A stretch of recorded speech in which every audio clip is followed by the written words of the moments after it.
Assalamualaikum warahmatullahi wabarakatuh. Perkenalkan, nama saya Linia Harmiati dari Prodi Pendidikan Biologi semester 4 Universitas Pasir Pangarayan. Di sini saya membuat video ini untuk memenuhi tugas mata kuliah Biologi Sel dan Molekul. Di sini saya akan menyampaikan materi saya tentang struktur dan fungsi retikulum endoplasma. Yang pertama, fungsi retikulum endoplasma. Fungsi retikulum endoplasma ini merupakan tubuh yang terdiri dari ragam sel, salah satunya retikulum endoplasma. Retikulum endoplasma berasal dari kata reticulum yang disadur dari bahasa Latin yang berarti di dalam sitoplasma. Adapun kata endoplasmik berarti di dalam sitoplasma. Retikulum endoplasma ini sendiri merupakan organel yang bisa ditemukan pada semua sel eukariotik. Retikulum endoplasma menjadi bagian dari sistem endomembran. Ia juga merupakan labirin membran yang berjumlah banyak, sehingga melingkupi separuh lebih dari total membran dalam sel-sel eukariotik.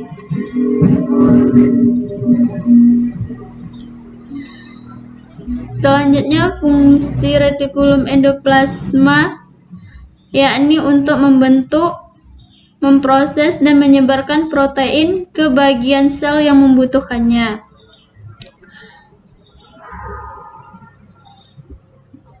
Adanya protein yang sangat penting sebagai pendukung berbagai fungsi tubuh. Zat ini dapat ditemui di seluruh tubuh, termasuk di tulang, kulit, rambut, dan otot. Dapat juga dikatakan bahwa sekitar 20% tubuh manusia terbentuk dari protein. Fungsi dari protein ini sendiri adalah memproduksi enzim dan hormon untuk menjaga fungsi sel dan organ-organ tubuh. Protein juga membutuhkan untuk mendukung perbaikan sel-sel tubuh yang rusak serta meningkatkan sistem kekebalan tubuh.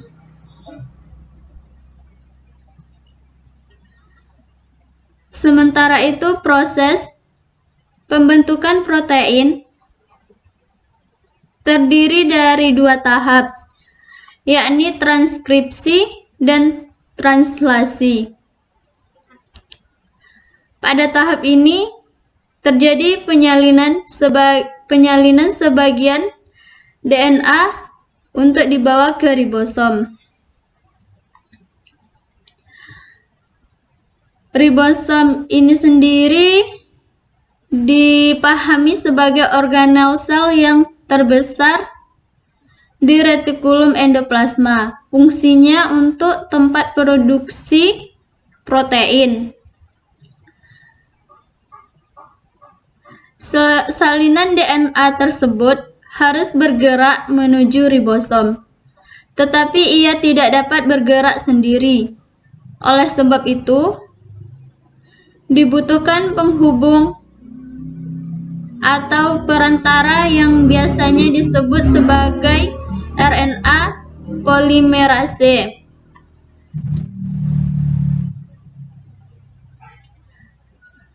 Layaknya kendaraan, RNA polimerase akan membawakan hasil salinan DNA ke ribosom.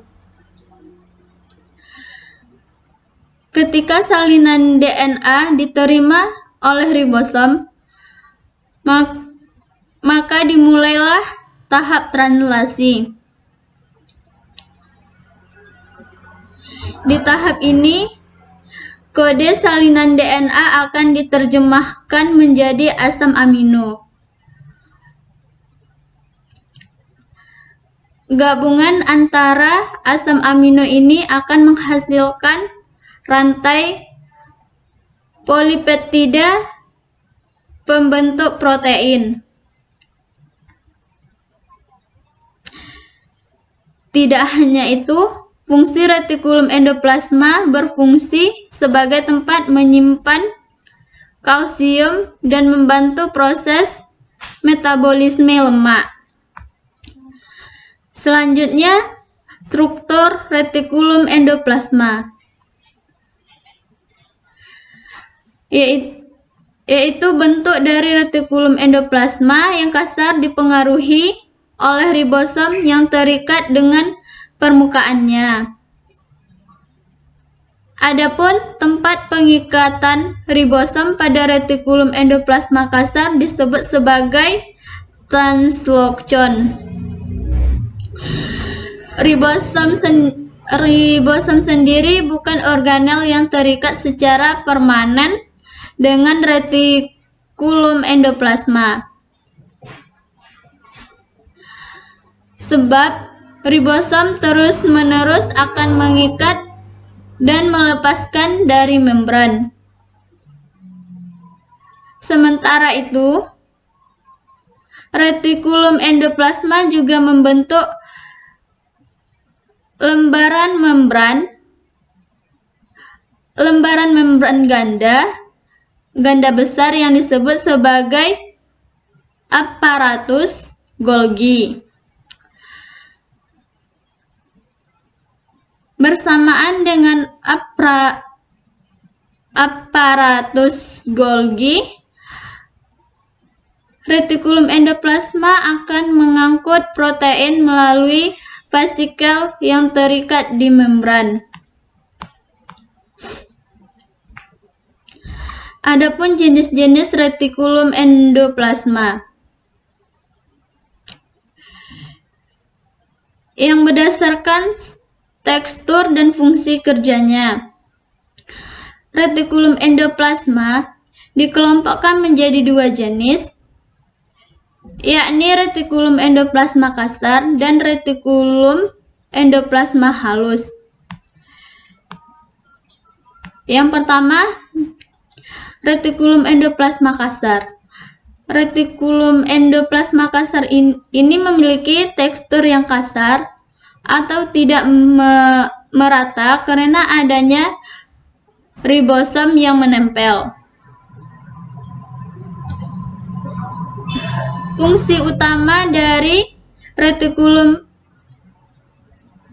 endoplasma kasar yakni untuk mengambil bagian dalam sintesis protein,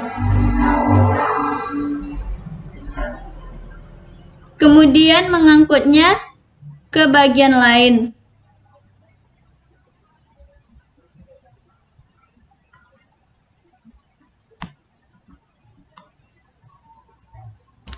Nah, adapun fungsi dari retikulum endoplasma diantaranya yakni menghasilkan dan memproses protein tertentu, serta menjalankan proses pengiriman protein ke bagian sel yang membutuhkannya. Retikulum endoplasma kasar juga berfungsi untuk memeriksa kualitas protein. Pada kadar sel darah putih tertentu, retikulum endoplasma kasar dapat menghasilkan antibodi sebagai pelindung tubuh dari kuman penyebab penyakit. Retikulum endoplasma kasar juga memiliki peran dalam memproduksi menyotir atau mengemas serta mengangkut protein sekretori seperti antibodi, insulin, protein pembekuan darah, kolagen, enzim, sampai musim. Protein sekretori tersebut akan dialirkan ke dalam berbagai bagian sel, di antaranya sel piala, fibroblast, sel hati, sel limfosit, dan sel pankreas. Adapun secara terperinci, fungsi dari retikulum endoplasma kasar seperti yang tercantum.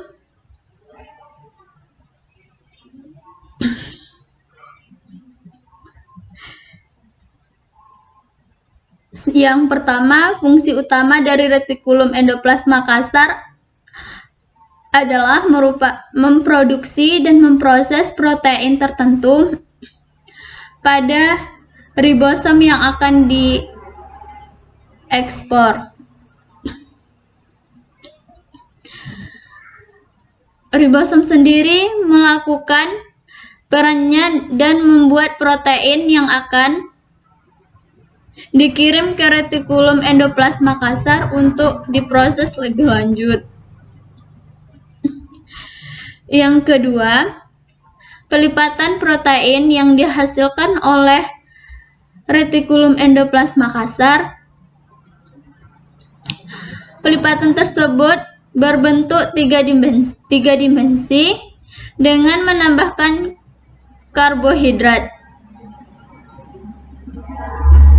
Setelahnya, protein tersebut siap untuk dikirim. Yang ketiga, transportasi protein siap pakai ke tempat yang membutuhkannya juga menjadi salah satu fungsi dari retikulum endoplasma. Protein ini juga bisa dikirim ke badan Golgi lewat vesikel untuk diproses lebih lanjut. Yang keempat, pemeriksaan kualitas setiap protein setelah proses pembuatannya. Protein diperiksa berdasarkan urutan dan struktur yang benar. Jika tidak sesuai dengan standar, maka protein akan ditolak dan dikirim kembali untuk didaur ulang. Selanjutnya, yang kedua yaitu retikulum endoplasma halus. Retikulum endoplasma halus tidak memiliki ribosom di atasnya. Oleh sebab itu, bentuknya cenderung halus sehingga disebut sebagai retikulum endoplasma halus. Fungsi utama dari retikulum endoplasma halus atau agranular yakni untuk memproduksi berbagai zat penting seperti hormon, steroid, dan lipid esensial atau disebut dengan fosfolipid dan kolesterol. Nah, adapun fungsi dari retikulum endoplasma halus yakni menghasilkan zat-zat yang dibutuhkan oleh sel. Tidak hanya itu, retikulum endoplasma halus juga mengangkut produk retikulum endoplasma kasar ke organel seluler lainnya, terutama ke aparatus Golgi. Fungsi dari retikulum endoplasma halus lainnya yakni ikut berperan dalam metabolisme karbohidrat hingga menyimpan dan melepaskan ion kalsium. Proses inilah yang akan memegang peran penting sebagai sistem saraf dan sistem otot. Retikulum endoplasma halus juga memproduksi karbohidrat dan lemak yang dibutuhkan untuk membangun membran sel. Bagian ini juga memiliki fungsi sebagai area peralihan yang akan mengalirkan produk hasil retikulum endoplasma ke berbagai tempat yang membutuhkannya. Tugas dari retikulum endoplasma halus juga bekerja untuk membantu proses detoksifikasi senyawa tertentu pada hati.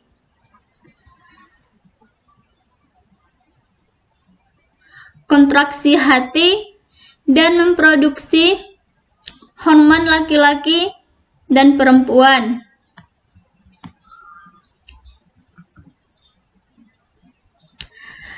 Terdapat jenis khusus dari retikulum endoplasma halus yang bernama retikulum endoplasma sarkoplasmik. Retikulum endoplasma biasanya terletak pada otot polos dan otot lurik.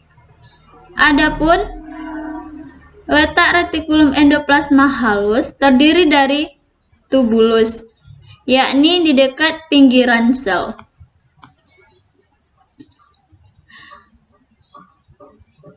Tabung-tabung tersebut bercabang dan membentuk jaringan berupa retikuler. Tidak hanya itu, retikulum endoplasma halus juga membuat area melebar yang bentuknya mirip dengan kantung. Struktur inilah yang membuat permukaannya menjadi lebih luas sehingga akan meningkatkan kerja retikulum endoplasma halus.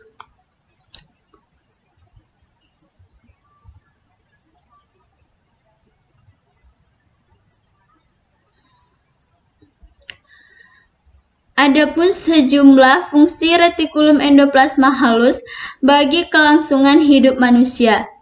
Yang pertama, pengaturan ion kalsium. Yang kedua, sintesis dan metabolisme baik untuk steroid maupun lipid. Yang ketiga, sebagai tempat menyimpan enzim, ion, dan steroid. Yang keempat, metabolisme karbohidrat. Yang kelima, sintesis membran. Yang keenam, detoksifikasi otot. Dan yang ketujuh, transportasi lipid dan protein yang baru disintesis dari retikulum endoplasma kasar ke lokasi lain, baik di dalam ataupun di luar sel.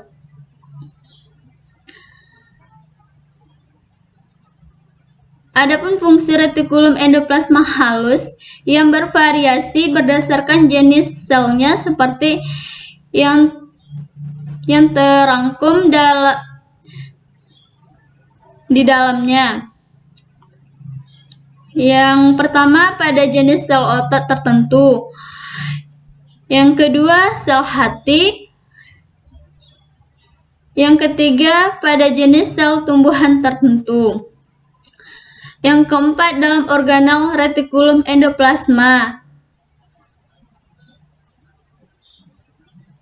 Dan yang terakhir, retikulum endoplasma juga berperan dalam sel-sel organ reproduksi.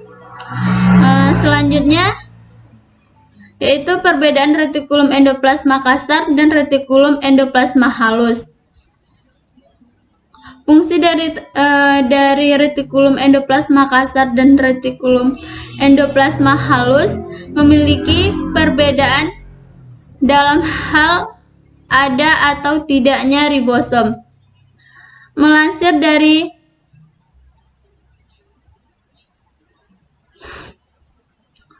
retikulum endoplasma ini tersusun atas membran ganda yang terdiri dari ribosom. Retikulum endoplasma halus tidak mengandung ribosom. Ia hanya terdiri dari lembaran-lembaran tubular yang melingkar dan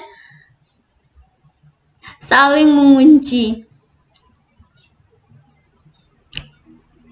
Letak retikulum endoplasma kasar dan retikulum endoplasma halus berada di dalam sel.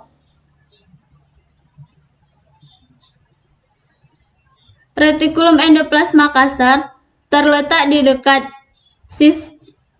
sitoplasma sel eukariotik, sedangkan retikulum endoplasma halus cenderung terletak di dekat membran sel.